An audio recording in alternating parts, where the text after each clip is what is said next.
하나님 말씀 시편 131편 1절에서 3절로 우리에게 주시는 말씀의 제목은 영혼의 고요함과 평온함. 오늘 시편 131편의 저자는 다윗입니다. 다윗이 내 영혼의 고요함, 평온함 이런 표현을 합니다. 다윗이 이런 영혼의 고요함과 평온함을 누리기까지 하나님 앞에서 어떻게 연단을 받았고 그의 신앙인격이 어떻게 성장했는가 함께 말씀을 통해서 살펴봅니다. 다윗의 시 그렇게 돼 있죠. 자, 여호와여 내 마음이 교만하지 아니하고. 다윗이 하나님을 부릅니다. 여호와여. 그리고 하나님 앞에 고백을 하는 다윗의 첫 고백이 뭐냐면 내 마음이 교만하지 않습니다. 여러분, 어떤 사람이 하나님 앞에서 내 마음이 교만하지 않다 이런 말을 하면 둘 중에 하나입니다. 정말 교만해서 자기가 교만한 걸 모르든지 정말 겸손한 상태가 됐든지. 자, 다윗은 정말 겸손한 상태가 된 거죠. 여호와여 내 마음이 교만하지 아니하고. 자, 그러면 한번 여러분 보세요. 교만이 뭐냐? 교만이 여러 가지로 우리가 설명할 수 있지만 하나님은 사람을 창조하실 때 사람의 영, 사람의 영 안에 하나님이 거하시는 거예요. 그래서 하나님의 영을 불어넣어서 사람은 그 영과 이제 육체를 가진 존재 또는 영혼, 육체 이렇게 표현을 하는데 그 하나님을 마음 중심에 모시고 사람은 하나님과 함께 사는 존재로 그렇게 지음을 받았습니다. 그래서 사람은 창조될 때부터 하나님을 중심에 모시고 하나님 중심으로 살아가는 존재로 그렇게 창조가 됐는데 이게 사람에게 죄가 들어오는 거예요. 죄가 들어오면서부터 하나님 중심의 사람이 이제 자기 중심으로 타락합니다. 이것을 성경은 교만의 어떤 근원이라고 교만을 이렇게 정의하는 거예요. 자, 그래서 하나님 중심적인 삶을 살도록 창조된 사람들이 죄로 말미암아 자기 중심으로 타락하고 변질됐을 때 어떤 열매들이 나타나는가 보세요. 사람들이 자기를 사랑하며 자기를 사랑합니다. 자기 중심. 네. 그래서 사람은 태어나면서부터 이기적이에요. 자기밖에 몰라요. 우리가 하나님을 믿고 이제 예수 그리스도 안에서 어떤 생명의 성장, 존재의 변화를 이루어가면서 믿음이 성숙한다는 것은 이제 하나님 중심으로 그리고 이제 이타적인 삶을 사는 사람으로 그렇게 변화를 이루어가는 거죠. 자기를 사랑하는 사람들은 필연적으로 돈을 사랑합니다. 네, 이건 불가분의 관계예요. 그래서 자기를 사랑하고 돈을 사랑하면서 그 돈이 많아졌어요. 그러면 필연적으로 자기 자랑이 나옵니다. 그래서 자랑하며, 자기 자랑, 자기 자랑. 이런 것들을 이제 교만하다. 이 교만의 뿌리에서 자기 사랑, 돈을 사랑하는 것, 자랑하는 것, 이런 것들이 다 나오는 거예요. 거기에서 부모를 거역하고 감사하지 아니하고 그러면서 쾌락 사랑하기를 하나님 사랑하는 것보다 더한다.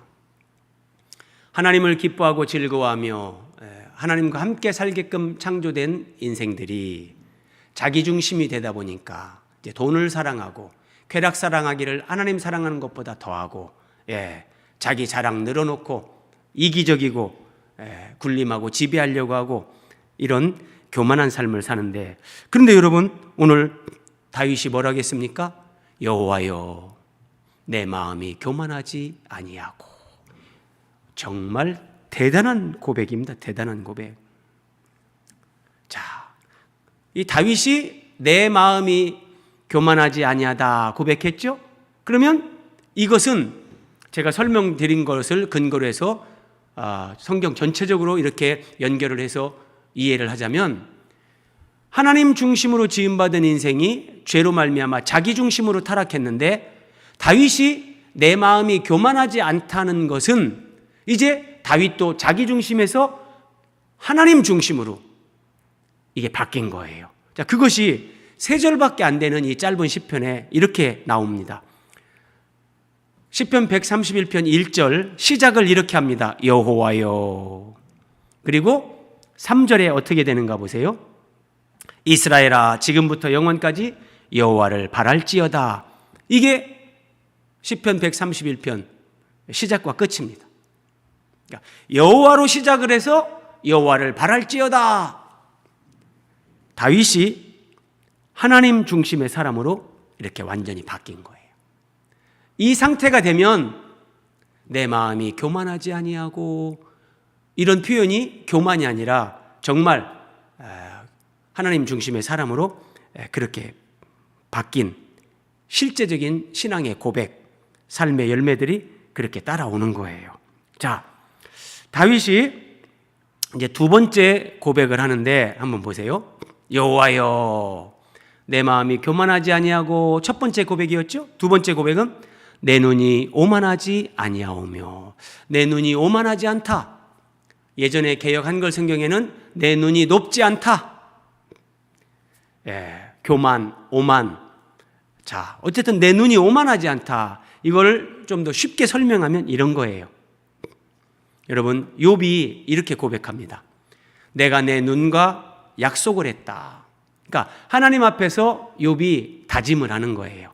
내가 내 눈과 약속을 하였는데 무슨 약속을 했냐? 내 평생에 내가 처녀에게 주목하지 않겠다.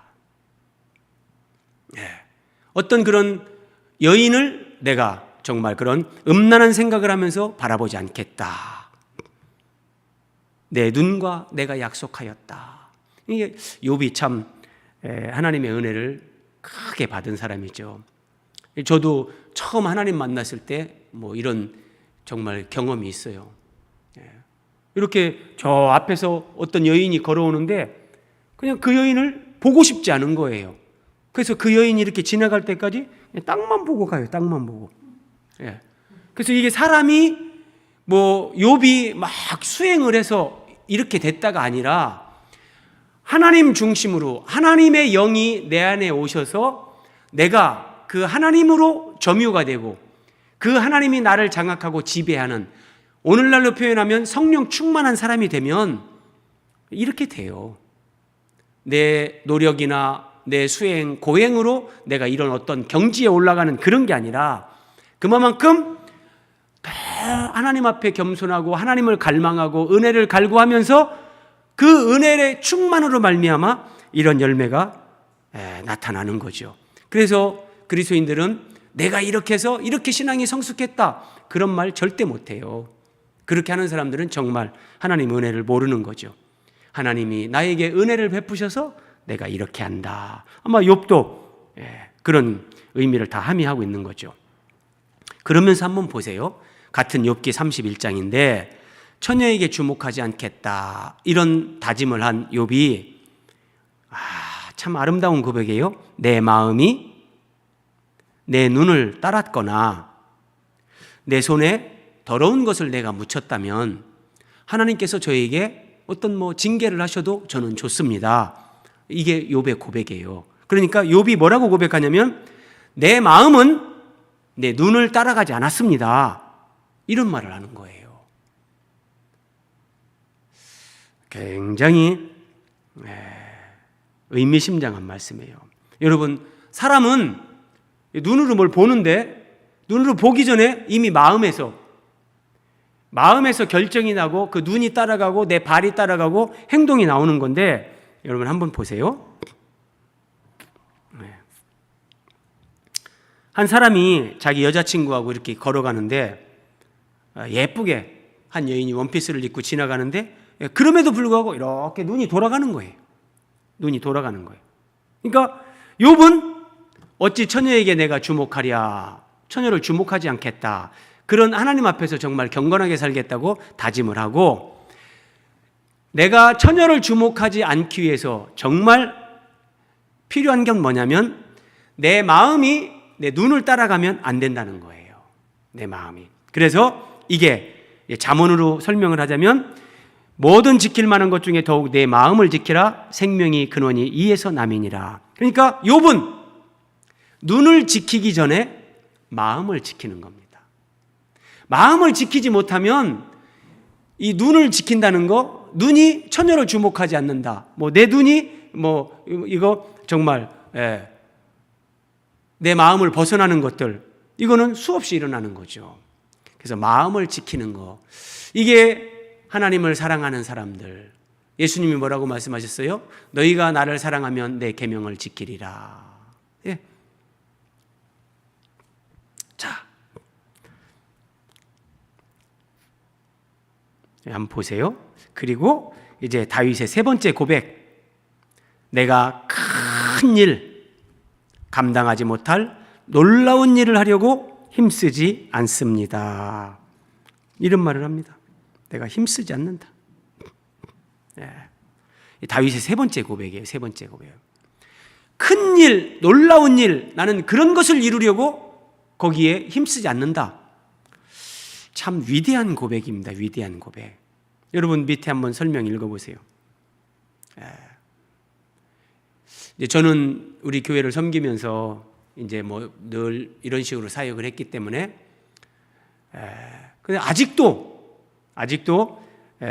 우리나라 교회 안에는 이런 것들이 많아요. 믿음, 정말 하나님의 보좌를 흔들고 하나님을 감동시키는 믿음, 큰 믿음. 그게 뭐냐? 대부분은 그냥 뭘 질러버리는 거예요. 그냥 땅, 돈 없지만 사고, 건물 대출받아서 시작하고. 옛날에 한때는 그런 것이 믿음이다. 그렇게 정말 한국교회에서 강조되던 시절도 있었고, 지금도 이제 그렇게 하는 분들이 아직도 참 많이 있는 것 같아요. 그래서 교인들이 예배당 짓자가는데 목사님이 안 됩니다. 그러면 믿음 없는 목사님, 정말 믿음이 없다 우리 목사님은, 이런 식으로 얘기를 하고 그랬었는데, 여러분 한번 생각해 보세요. 목회자가 막 꿈과 비전을 교인들에게 탁 선포하면서 그런 청사진을 그리고 하나님이 이렇게 해주실 줄 믿습니다.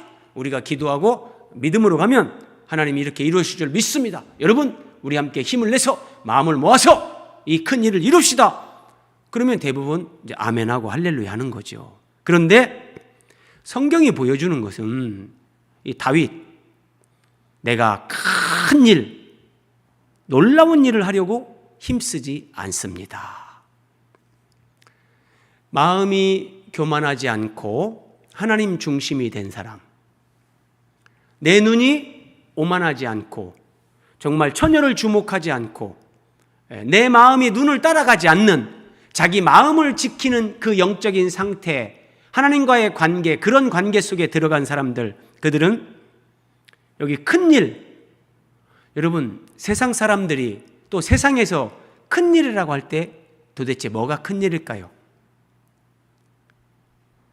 거의 대부분은 세계에서 몇 번째 저 사람이 부자다, 세계에서 저게 몇 번째 기업이다, 자, 저 건물이 세계에서 몇 번째로 높은 빌딩이다.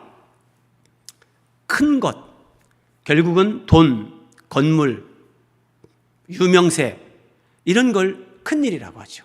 놀라운 일도 비슷하죠. 그러면 여러분, 이 우주를 만드신 하나님 앞에서 하나님도 그런 걸 정말 큰일이라고 하실까? 그렇지 않습니다. 자, 다윗은 하나님께서 택한 이스라엘의 왕, 많은 왕 중에 그냥 평범한 한 명의 왕이 아니라 그리스도를 다윗의 자손으로 보내겠다고 하나님이 언약하신 아주 특별한 왕입니다. 그런데 다윗은 왜 큰일과 놀라운 일을 하려고 힘쓰지 않았을까요? 사람들의 기준과 평가, 도전정신이 부족하다, 꿈이 작다, 하나님의 영광을 위한 비전이 없다, 그런 게 아닙니다. 자, 동그라미 5번. 다윗은 사람들의 기준, 사람들이 말하는 크고 놀라운 일을 하나님 앞에서 이루려고 한 것이 아니라 크신 하나님을 추구한 사람입니다. 하나님 자신을 추구하고 그 하나님께서 이루시려고 하는 하나님의 뜻, 거기에 자신을 복종시키고 헌신한 사람이기 때문에 세상 사람들이 세상 가치 기준으로 말하는 큰 일, 놀라운 일, 거기에 관심이 없었던 겁니다. 우리가 그리스도인으로 하나님 앞에서 한 생을 살아가면서 이런 믿음의 단계로 다 성장해야 됩니다. 여전히 세속적인 관점의 기준으로 크고 놀라운 거, 세상적인 성공, 그거 아닙니다. 하나님이 인정하시고 하나님이 기뻐하시는 정말 큰 일. 그럼 여러분, 정말 우리가 믿음 생활하면서 하나님 앞에서 큰 일이 뭘까? 여러분 한 번이라도 진지하게 생각해 보세요. 그리고 성경에서 답을 찾아보세요. 우리가 하나님 앞에 섰을 때 너 정말 큰 일 하고 왔다라고 하시는 그런 일이 과연 무엇일까? 그런 생각을 하고 하나님 앞에서의 큰 일, 놀라운 일을 정말 우리가 기도하고 그렇게 추구한다면 그건 의미가 있는데, 그냥 그런 것도 없이 세상적인 기준으로 그러면 안 된다는 거예요. 자, 여러분 1절을 기억하십니까? 1절을 정리하면 이렇게 됩니다. 여호와여, 내 마음이 교만하지 아니하고, 마음이 나왔죠? 내 눈이 오만하지 아니하오며, 눈이 나왔어요. 그 다음에 내가 큰 일, 놀라운 일을 이루려고 힘쓰지 않습니다. 이런 행동이 나옵니다. 다윗이 이런 고백을 하는데, 이게 하와가 타락할 때 거의 이 순서와 맥을 같이 합니다. 자, 이 뱀이 하와에게 하는 말입니다. 선악과를 딱 이렇게 보여주면서 너희가 그것을 먹는 날에는, 자, 다시 봐봐. 하와, 다시 봐봐. 집중해서 봐봐. 이 선악과를 먹는 날에는 너희 눈이 밝아져서 하나님처럼 되는 거야. 하나님처럼 되는 거야. 너희도 하나님이 될 수 있어. 이걸 먹는 날에는. 자, 이 말을 들을 때 하와가 무슨 말도 안 되는 소리를 하고 있어. 사탄아 물러가라. 그랬다면 하와의 마음에, 이야, 저 선악과 내가 한번 먹고 싶다, 이런 마음에 착상이 안 될 거예요. 그런데 너희가 그것을 먹는 날에는, 이 말을 들을 때 하나님처럼 된다고 하니까 하와의 귀가 쫑긋. 뭐라고? 저걸 먹기만 하면 우리도 하나님처럼 된다고? 그거를 완전히, 아니야, 하나님 말씀은 그걸 먹으면 죽는다고 했어, 단호하게 그것을 물리치지 않으면서 뱀의 말을 어느 정도 싹 자기가 받아들이는 거예요. 그래서 하와의 마음에 선악과를 먹을까? 먹어볼까? 먹고 싶다? 이런 마음이 싹 착상이 되는 거예요. 들어온 거예요. 그리고 이제 여자가 그 나무를 본즉, 마음 다음에 눈으로 가잖아요. 보는 거예요. 계속 보는 거예요. 아, 우리 신랑 아담이 저거 먹지 말라겠는데 먹으면 하나님이 죽는다고 했다는데, 근데 뱀은, 야, 이 먹으면 하나님처럼 된다는데, 근데 그걸 계속 본다면 거기에서 사람은 못 이깁니다. 거기서 빨리 돌이켜야 되는데, 그것을 본즉 먹음직도 하고 보암직도 하고 탐스럽기도 한 나무인지라 결국은 여자가 그 열매를 따 먹습니다. 그래서 행동으로 이게 옮겨지는데, 그러니까 하와 입장에서는 이게 크고 사람이 감당할 수 없을 만큼의 놀라운 일이에요. 내가 하나님이 된다. 피조물이 신이 된다. 이게 이제 사람들이 그 사탄에게 속고 죄의 지배를 받는 어떤 그런 순서라고 할 수 있는데, 자, 그런데 오늘 시편 131편의 저자는 다윗입니다. 다윗도 이런 유혹을 받고 여기에 넘어진 경험이 있습니다. 자, 다윗의 마음에 교만이 일어난 때가 있었습니다. 역대상 21장에 보면 인구조사를 하라. 이 나라의 백성들 군사의 수가 얼마나 되는가. 자기 만족을 위해서 하나님을 의지하기보다 그 숫자, 군사력, 이걸 가지고 자기가 자부하고 싶은 마음이 있어서 인구조사를 하게 합니다. 교만이 일어난 거죠. 자, 여자를 보고 음욕을 품은 적이 있습니다. 밧세바가 목욕을 하는데 이렇게 봤더니 아름답게 보이는 거예요. 저 여인이 누구냐? 그리고 그 여인을 데려다가 동침을 하죠. 그리고 자신의 죄를 감추기 위해서 그 여인의 남편 충신 우리아를 전쟁터에서 죽게 만듭니다. 그리고 우리아가 죽은 후에 밧세바를 자기 여인으로 취했죠. 자, 그런데 여기까지만 보고 하나님이 그냥 무서운 심판으로 다윗을 죽였다면 뭐 더 이상 오늘 같은 다윗의 시편으로 우리가 말씀을 상고할 수 없죠. 그런데 하나님은 정말 전능하신 분, 하나님은 완전하시고 위대하신 하나님, 사람의 죄와 허물, 실수와 실패까지도 하나님은 선용하십니다. 하나님은 악을 선으로 바꾸십니다. 이건 참 신학적으로 여러분 흔히 사람들이 그러잖아요. 하나님은 아담이 선악과를 따먹을 줄 알았나 몰랐나? 제가 성경을 이렇게 알아가면 알아갈수록 하나님을 믿고 사는 횟수가 길어지면 길어질수록 제가 정말 그 부분에 대해서 더 단순하게 대답을 할 수 있을 것 같아요. 하나님은 다 아십니다. 아담 하와가 선악과를 따먹을 걸 아시고 그럼에도 불구하고 그들이 선악과를 따먹었을 경우 그들을 그 악을 어떻게 선으로 바꿔서 어떻게 그들을 하나님의 생명에 참여하는 자들로 그렇게 하나님께서 구원하실 것인가, 이것까지 다 가지고 계세요.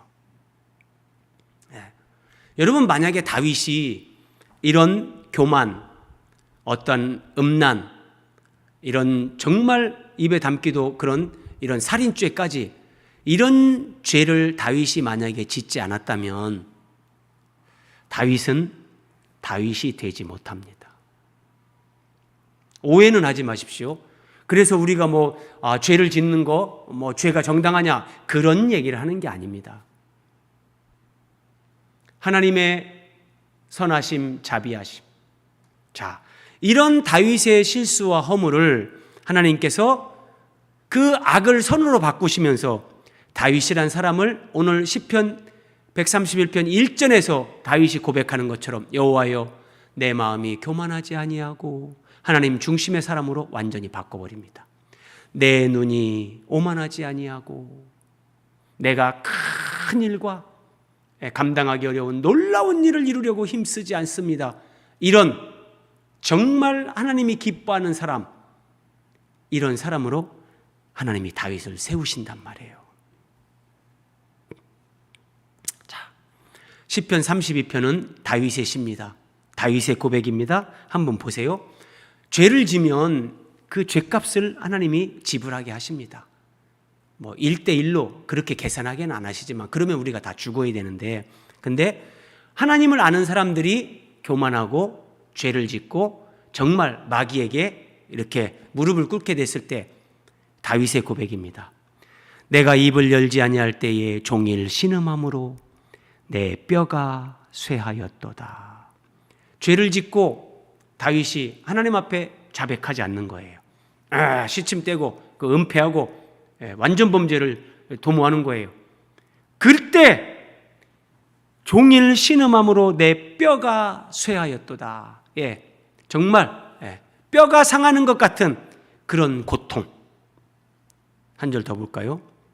주의 손이 주야로 나를 누르시오니 내 진액이 빠져서 여름 가뭄에 마름같이 되었나이다. 다윗의 영혼을, 다윗이라는 사람의 그 생명을 하나님이 손으로 마치 사람 우리가 막 목을 조르는 것처럼 이 다윗의 고백이에요. 주의 손이 주야로 나를 누르시오니 내 진액이 빠져서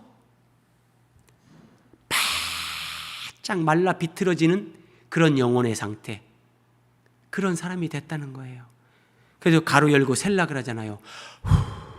한숨 쉬고 한 박자 쉬고, 이런 의미예요. 주의 손이 주야로 나를 누르시오니 내 진액이 빠져서 여름 가뭄에 마름같이 되었나이다. 하나님, 어떻게 하는가 보세요. 주께 내 죄를 아뢰고 내 죄악을 숨기지 아니하였더니 곧 주께서 내 죄악을 사하셨나이다. 셀라. 여기에서 셀라는 이제 살겠다. 비로소 마음에 하나님이 주시는 평화, 이제 숨 쉴 만한 그 마음의 여유가 오는 거예요. 여러분, 이 다윗 얘기지만 하나님이 예수님을 믿는 사람들에게 시간적인 차이, 순서적인 차이는 있지만 이 과정을 다 허락하십니다. 어떤 사람은 죄 때문에 이런 과정을 통과하고, 어떤 사람은 교만 때문에, 어떤 사람은 돈 때문에, 어떤 사람은 직접적으로 그런 죄를 짓지 않았다 할지라도 우리의 자아, 내 생각, 그런 것들을 하나님이 깨뜨리기 위해서 우리 영혼을 연단하는 차원에서 이런 고난의 과정을 하나님이 통과하게 하십니다. 이런 과정을 통과하면서 오늘 1절 다윗이 이런 걸 고백하는 사람이 되는 거예요. 여호와여, 내 마음이 교만하지 아니하고. 웬만한 사람들 이런 말 못합니다. 하나님 앞에서. 내 눈이 오만하지 아니하오며 욥처럼 내가 처녀를 주목하지 않겠다.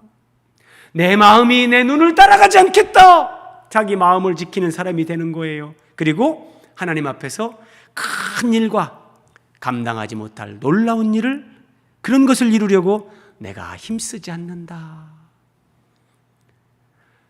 우리의 부족함, 우리의 연약함, 우리의 허물, 우리의 죄까지도 선용하시면서 우리를 이런 믿음의 사람, 하나님의 자녀답게 우리를 이렇게 세우시고 변화시키시는 그 하나님만이 우리의 구원이시죠. 얼마나 놀라운 말씀입니까?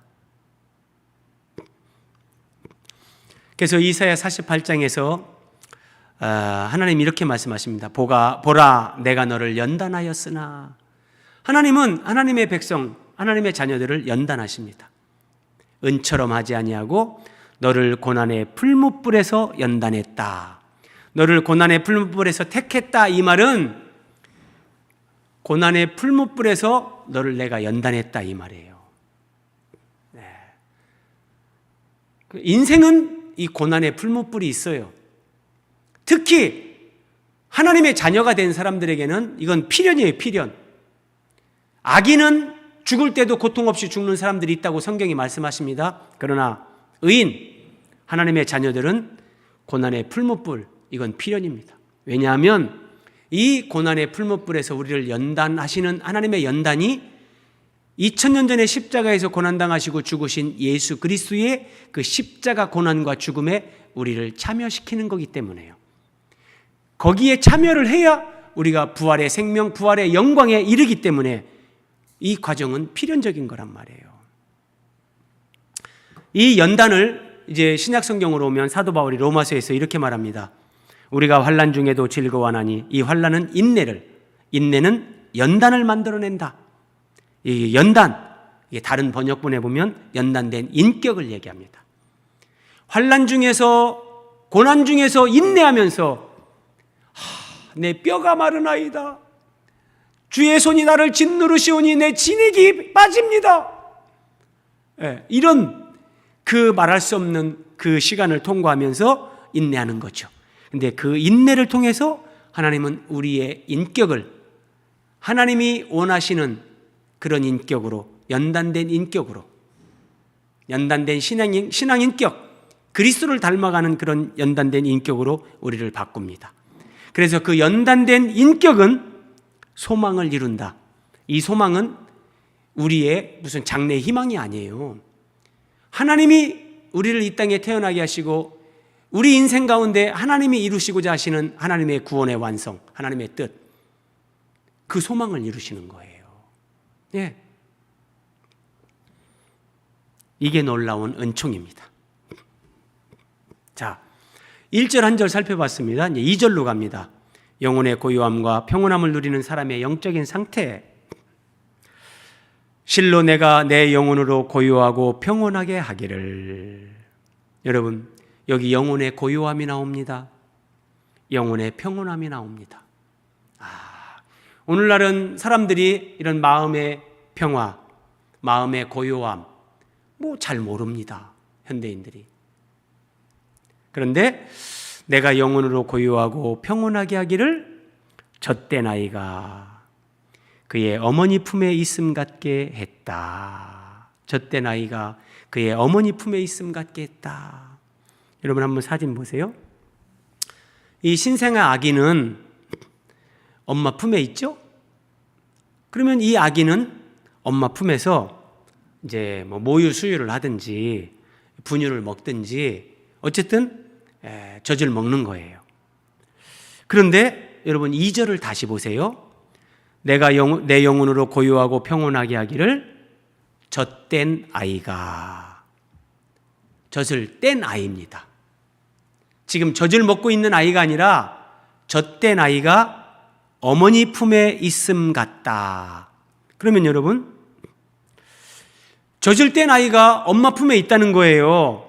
이것은 젖을 뗀 아이니까 엄마의 젖을 먹기 위해서 엄마 품에 있는 게 아니에요. 그러니까 엄마의 젖이 목적이 아니라 엄마 자체가 목적인 거예요. 엄마 자체가. 이게 중요해요, 여러분. 하나님을 믿고 예수님의 이름으로 기도하는 사람들이 많지만 하나님 자신을 구하는 사람들, 예수 그리스도 그분 자신을 구하고 예수 그리스도가 내 삶의 목적이 되는 사람들, 이게 진정한 그리스도인. 이런 사람들이 하나님 중심으로 마음이 교만하지 않은 상태로 하나님 중심으로 회복된 사람들. 그런데 우리가 믿음 생활하면서 마치 엄마 품에 있는 아기가 엄마 젖을 먹기 위해서 엄마 젖이 목적이 되는 것처럼 그럴 때가 있죠. 우리가 신앙이 어릴 때. 그런데 젖을 뗀 아기 한번 보세요, 여러분. 젖을 뗀 아기가 엄마 품에 있다는 것은 그냥 엄마 품에 있는 것, 그것 자체를 최상의 행복으로 여기는 거예요. 이렇게 젖된 아기가 엄마 젖죠, 엄마한테 젖을 먹으려고 지금 엄마 품에 안겨 있겠습니까? 아니에요. 엄마가 목적이고 엄마가 그냥 좋은 거예요. 엄마 품이 최고의 행복인 거예요. 자, 이게 다윗의 영적인 상태. 이게 영혼의 고요함과 영혼의 평온함을 누리는 사람들. 이 영혼을 마음으로 바꿔도 됩니다. 마음의 고요함, 마음의 진정한 평온함을 누리는 사람들, 하나님 안에서. 이런 사람들은 그 영적인 상태가 이렇다는 거예요. 하나님을 목적으로 삼는 사람들. 하나님이 내 기도 들어줘가지고 내가 부자가 되는 거, 예수님의 이름으로 기도해서 내가 병을 고치는 거, 그걸 틀렸다, 나쁘다. 성경은 그렇게 말하지 않아요. 필요하면 그렇게 기도하셔도 돼요. 그런데 우리가 조금 더 신앙이 성장하고 성숙하면 이제는 엄마 젖, 하나님의 어떤 기도 응답으로 나에게 뭔가가 주어지는 것, 그것이 내 기쁨이고 그것이 내 기도의 제목이 되고 그것이 내 신앙생활의 초점이 아니라 예수 그리스도 그분, 주님이 내 생명이 되고 내 삶의 이유가 되고 내 존재의 목적이 되는 거예요. 이게 젖된 아기가 엄마 품에 있음 같게 했다. 그러니 하나님을 이렇게 목적으로 삼고 하나님 품에 있는 것 그 자체를 최상의 행복으로 다윗이 여기니 그 영혼의 고요함, 그 영혼의 평온함, 말할 수 없는 거죠. 사람이 누릴 수 있는 어떻게 보면 최고의 영적인 행복, 그 충만을 다윗은 누렸던 거죠. 예. 여러분 동그라미 4번 한번 보세요. 하나님을 믿는 사람들이 왜 영혼의 고요함, 이런 평온함을 누리지 못하는가? 왜 영혼의 그 평안과 행복과 기쁨, 즐거움 이런 것들이 왜 오르락 내리락 할까? 어떤 땐 좋았다가 어떤 땐 툭 내려갔다가 왜 이럴까? 제 개인적인 얘기를 해서 좀 죄송합니다만 제가 예전에도 이런 얘기 한번 했었어요. 저는 하나님 만나고 정말 하나님을 만난 그 순간부터 너무너무 뜨겁게 믿음 생활을 했습니다. 기도를 해도 정말 목이 쉴 정도로, 심하게 표현하면 창자가 땡길 정도로 그렇게 소리를 지르면서 기도를 하고 했는데 이게 한 6개월 지나니까 뭔가 막 내적인 그 목마름, 갈급함이 일어나는데 막 견딜 수가 없어요. 그래서 직장 생활할 때 회사 월차 내고 혼자 막 기도하러 갑니다. 막 기도원에 가서 막 주여 하나님, 왜 내 마음이 뭔가 이 충만함이 왜 없습니까? 하나님, 충만함을 주시옵소서. 그렇게 믿음 생활을 시작했는데, 제가 제 아내하고 결혼을 하고 오랜 세월을 사는데 제 아내는 저처럼 기도를 안 해요. 저처럼 막 부르짖어 기도하거나 뭐 그렇게 안 하는데도 늘 평안해요. 근데 저는 정말 부르짖어서 거의 매일같이 그렇게 기도하는데 좋을 때는 막 하늘을 날아다녀요. 근데 영적으로 뭔가 조금 안 좋은 게 오면 막 밑에 푹 꺼져가지고 영적으로 그냥 막 어디 지하실까지 내려가는 거예요. 도대체 나는 왜 이럴까? 왜 이럴까? 하나님, 어떻게 하면은 이 평온함, 영적인 이 잔잔한 그 은혜를 지속적으로 꾸준하게 드릴 수 있습니까? 이게 제가 정말 풀리지 않는 하나의 그런 의문이었는데, 제가 이게 해결이 된 게 어떻게 보면 우리 교회 개척이 되고 우리 교회를 섬기면서 저는 이제 이런 부분에 실제적으로 그 누림이 있습니다. 누림이. 내가 기도를 많이 하기 때문에, 내가 하나님을 위해서 내가 뭔가를 많이 하기 때문에 내 영혼의 고요함과 평온함이 있는 것이 아니라, 그냥 무엇을 하지 않아도 가만히 있어도 그냥 이 영혼의 고요함, 평온함, 이것이 저를 쫙 이렇게 마치 막 이렇게 물에 잠기는 것처럼 저를 감싸고 제가 그 상태의 은혜를 누리면서 살아요. 여러분, 진짜입니다. 그래서 제가 이런 본문을 더 실제적으로 그래서 설교할 수 있는 거예요. 하나님이 그렇게 야생마처럼 뛰어다니면서 제 열심으로 그렇게 하나님을 섬기면서 제 생각으로 믿음 생활하던 저에게 말씀으로 오시고 말씀으로 깨닫게 하시고, 하나님을 섬긴다는 게 뭔지, 결국은 하나님의 말씀으로 예수 그리스도를 먹는 것, 이것을 지속적으로 예수님을 먹으면서 예수님이 생명의 양식인 예수님이 생명이신 분이 내 영혼에 채워지면서 그 주님이 내 안에서 나를 장악하고 충만하게 되니까 이게 무엇을 하고 하지 않고 상관이 없습니다.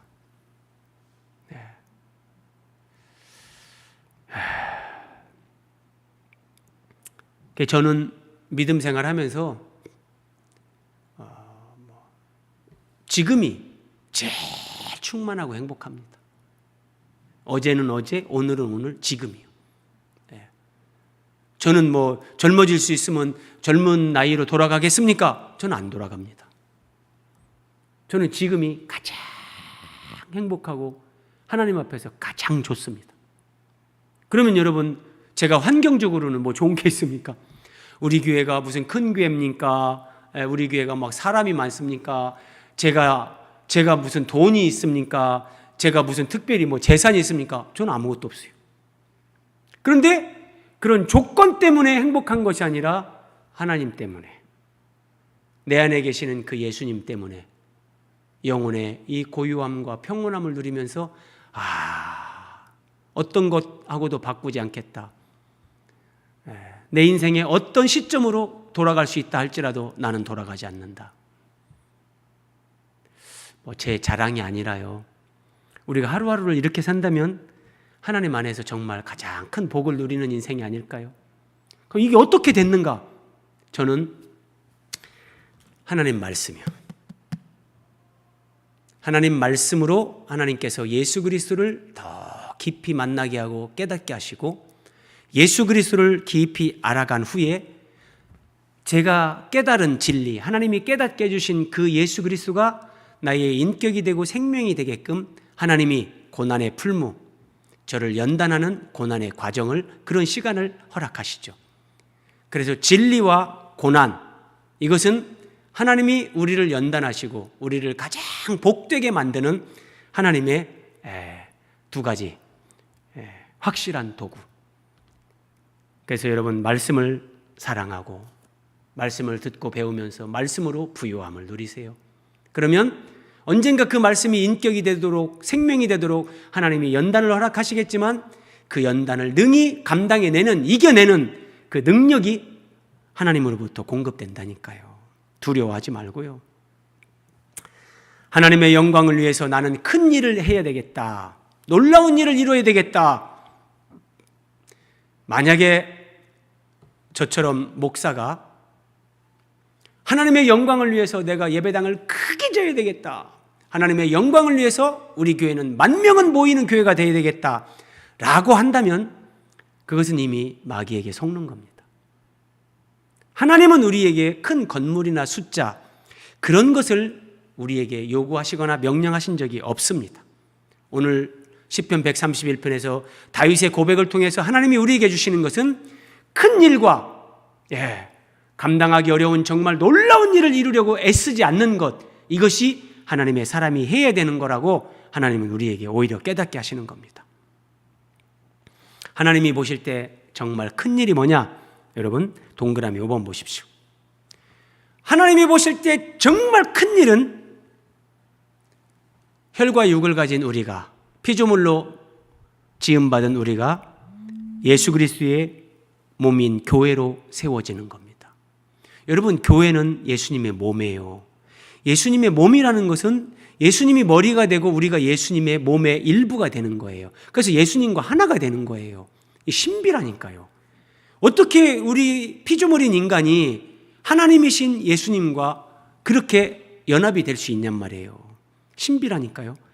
그래서 우리가 그리스도의 몸인 교회로 세워지고 하나님의 자녀다운 성품의 변화를 이루어가면서 주님과 교회와 복음을 위해 내 물질도, 내 시간도, 내 생명도 하나님 앞에 드릴 수 있는 그 헌신을 드리면서 하루하루 그 삶을 살아가는 것, 이것이 하나님이 보실 때 제일 크고 놀라운 일입니다. 여전히 자기중심, 이기심, 자기를 사랑하고 돈을 사랑하고 자기 자랑을 하고 교만하고 하나님보다 쾌락을 더 사랑하는 것이, 이것이 죄인인 우리의 본질인데, 타고난 본성인데 거기서 우리를 바꾸는 거예요, 여러분. 이게 하나님의 크고 놀라운 일. 그래서 교회 생활 잘 하셔야 됩니다, 여러분. 진짜 교회 생활은 복 중에 복입니다, 여러분. 자, 예수님이 이렇게 말씀하십니다. 너희가 여기 내 형제 중에 지극히 작은 자 하나에게 한 것이 곧 내게 한 것이니라. 여러분, 사람들은 큰 일, 놀라운 일에 주목합니다. 근데 예수님은 뭐라고 말씀하시냐면 지극히 작은 자 하나에게 한 것이 곧 내게 한 것이다. 예수님이 크신 하나님, 지극히 작은 자 하나에게 한 것이 우리가 크신 주님에게 한 것, 그게 큰 일이 되는 거예요. 그래서 하나님 앞에서 우리가 바르게 살아간다는 것은 지극히 작은 자 하나를 보면서 내 옆에 있는 사람, 내 배우자, 자녀들, 내 옆에 있는 지체들, 이웃, 동료들, 그들에게 주님의 마음으로, 주님의 사랑으로 그렇게 내가 베풀고 섬기고, 그게 주님께 하는, 이게 큰일이란 말이에요. 이게요. 주인이 이르되 잘하였다 착한 종이여, 내가 지극히 작은 것에 충성하였으니 10골 권세를 차지하라. 우리가 하나님 앞에 섰을 때 우리 인생, 우리 신앙을 결산하는 기준이 이거라는 거예요. 지극히 작은 것에 충성하였으니 10골 권세를 차지하라. 이런 것을 기준으로 해서 하나님이 우리에게 상급을 주신다는 거예요. 그런데 이런 것들은 우리는 등한히 여기면서 여러분, 교회 생활, 교회에 와서 지체들에게 내가 먼저 인사하고 내가 섬기고 정말 교회의 어떤 필요를 내가 살피고, 여러분, 이런 작은 거 하지 않으면서 내가 하나님을 위해서 뭔가 큰 걸 이뤄야 되겠다, 그런 거 아니라니까요. 마귀에게 속는 거예요. 자기 자신에게 속는 거예요. 자, 마지막 하나 더 살펴봅니다. 3절입니다. 이스라엘아, 지금부터 영원까지 여호와를 바랄지어다. 여러분, 이 위대한 고백이에요. 위대한 고백. 이스라엘아, 이걸 그냥 보면 안 되고요. 자, 1절에서 다윗이 내 마음이 교만하지 아니하고 내 눈이 오만하지 아니하고 내가 큰 일과 놀라운 일을 이루려고 애쓰지 아니하였나이다 이렇게 했잖아요. 내가 나예요. 나로 시작을 했는데 시편 131편은 이스라엘로 이게 발전합니다. 이스라엘은 오늘날의 교회. 네. 내가 정말 다윗의 고백처럼 하나님 중심의 사람이 되고 젖된 아이가 엄마 품에 있는 것처럼 하나님을 목적으로 삼고 하나님 우리 주 예수 그리스도 그분 자신을 기뻐하고 즐거워하고 정말 주님을 사랑하는 사람, 이런 사람이 되면 내 행복, 내 편안함, 우리 가정의 행복 거기에 매이지 않습니다. 거기에 국한되지 않고 이제 내 행복이 아니라 교회로 발전합니다. 교회로. 내 영혼의 평온함, 내 영혼의 고요함 거기에 멈추는 것이 아니라 하나님이 세우시는 우주적인 교회, 예수 그리스도의 몸인 교회, 하나님의 집인 교회, 이 교회 이스라엘아, 이 교회가 하나님의 뜻대로 세워지는 것, 교회가 거룩한 그리스도의 몸으로 세워지는 것, 교회 공동체가 거룩하고 순결한 예수 그리스도의 신부로 세워지는 이것을 위해서 내가 수고하고 동참하고 동역하고 헌신하는 겁니다. 관심사가 내 행복에서 교회로 확장되는 거예요. 네, 이게 이스라엘아. 네. 우리가 정말 영혼의 고요함과 평온함을 누리는 그런 은혜를 내가 누리는 사람이 되고자 한다면 교회 안에서 우리는 그런 은혜를 누릴 수 있는 거고요. 또 그런 은혜를 누리는 사람이라면 우리는 이 거룩한 교회, 하나님의 경륜의 비밀인 교회, 이 교회에 하나님이 원하시는 대로 그 교회가 세워지는 이것을 위해서 우리는 나름대로 노력하고 헌신하고 수고를 아끼지 않는 겁니다. 이것이 바울이 고백한 그리스도의 남은 고난을 내 육체에 채운다는 거예요. 자, 그래서 시편은 이렇게 말합니다. 그의 거룩한 이름을 자랑하라. 여호와를 구하는 자들은 마음이 즐거울지로다. 여호와를 구하는 자. 하나님이 주시는 어떤 선물, 능력, 그걸 구하는 것이 아니라 여호와를 구하는 겁니다. 예수님이 주시는 기도응답, 병고침, 귀신 쫓아내는 거, 기적을 행하는 거, 그걸 구하는 것이 아니라 예수 그리스도 그분 자신을 구하는 겁니다. 여호와를 구하는 자들은 마음이 즐거울지로다. 여호와의 증거들을 지키고 전심으로 여호와를 구하는 자는 복이 있도다. 예, 전심으로 여호와를 구하는 자는 복이 있도다. 예. 이런 사람이 될 때 교회 안에서 이런 믿음의 삶을 추구하면서 우리가 함께 교회로 세워져 갈 때 여러분 다윗이 고백한 1절, 2절의 그런 영혼의 고요함과 평온함, 교회 안에서 누리는 이런 영적 충만, 이걸 누린다니까요. 자, 말씀을 마무리합니다. 교회는 하나님의 집입니다. 교회는 그리스도의 몸입니다. 이것이 교회는 그리스도의 신부입니다. 요한계시록에서 완성되죠. 거룩한 성새 예루살렘이 하나님께로부터 하늘에서 내려오니, 현재성, 천국을 이곳으로 가져오는 겁니다. 천국에서 누릴 걸 지금 이 땅에서 누리는 겁니다. 그래서 우리가 천국에 가면 주님의 신부, 근데 이 땅에서 주님의 신부로 세워지는 그 순결하고 거룩한 삶을 살아가는 거예요. 이것이 신부가 남편을 위하여 단장한 것 같더라. 자, 그리고 마지막 말씀. 보라, 하나님의 집이 사람들과 함께 있음에, 여러분, 교회는 하나님의 집, 교회가 하나님의 집이잖아요.